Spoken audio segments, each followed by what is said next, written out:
Christ's majestic identity. ക്രിസ്തുവിന്റെ ഗാംഭീര്യമുള്ള വ്യക്തിത്വം.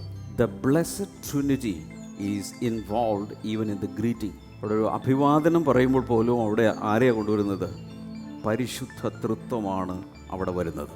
തൃത്വത്തെക്കുറിച്ചൊക്കെ ഒത്തിരി കൺഫ്യൂഷനുണ്ട്. അത് ഉണ്ടോ, ഏകദൈവം, ബഹുദൈവം, എന്താ പരിപാടി? 1 3 3 1. അപ്പോൾ എവിടെയൊക്കെ ഇതൊക്കെ യേശുവിൻ്റെ സ്നാനത്തിൻ്റെ അവിടെ വരുന്നുണ്ട്. ഒത്തിരി സ്ഥലങ്ങളിൽ 3 പേരും ഒരുമിച്ച് വരുന്നുണ്ട്. മത്തായി 28 അവസാനം വരുന്നുണ്ട്. പിതാവും പുത്രനും പരിശുദ്ധാത്മാവും. തൃത്വം എന്നുള്ള വാക്ക് ബൈബിളിലില്ല, but the concept is there. അതിൻ്റെ ആശയം അവിടെ കിടക്കുക. പരിശുദ്ധാത്മാവ് പറയുന്നത് the 7 spirits before his throne. അവൻ്റെ സിംഹാസനത്തിൻ്റെ മുമ്പിലുള്ള 7 ആത്മാക്കൾ. 7 ആത്മാക്കൾ എന്നാണ് ശരിക്കും അവിടെ വരുന്നത്.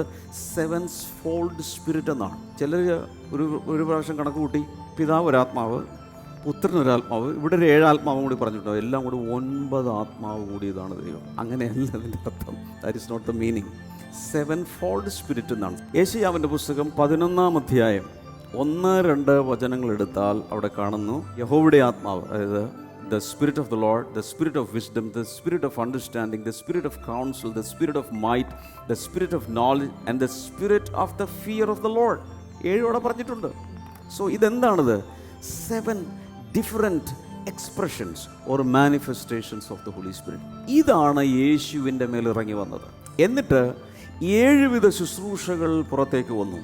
ലൂക്കോസിൻ്റെ സുവിശേഷം 4-ാം അധ്യായത്തിൽ 18 മുതൽ വായിക്കുമ്പോൾ യേശയ്യാവിൻ്റെ പുസ്തകം 61 എടുത്ത് 2 കൂടി ചേർത്ത് വെച്ചങ്ങ് പഠിച്ചു കഴിഞ്ഞാൽ 7 വിധ ശുശ്രൂഷകൾ പുറത്തേക്ക് വന്നു.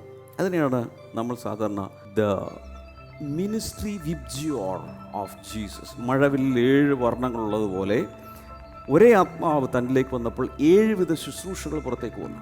7 ആത്മാക്കൾ എന്ന് പറയുമ്പോൾ ഇവിടെ അങ്ങനെ കാണുമ്പോൾ, പ്ലൂറലായിട്ട് കാണുമ്പോൾ 7 പരിശുദ്ധാത്മാവ് ഉണ്ടെന്ന് ആരും ചിന്തിക്കരുത്. 7-fold manifestations of the Holy Spirit എന്ന് വേണം നമ്മൾ മനസ്സിലാക്കാൻ.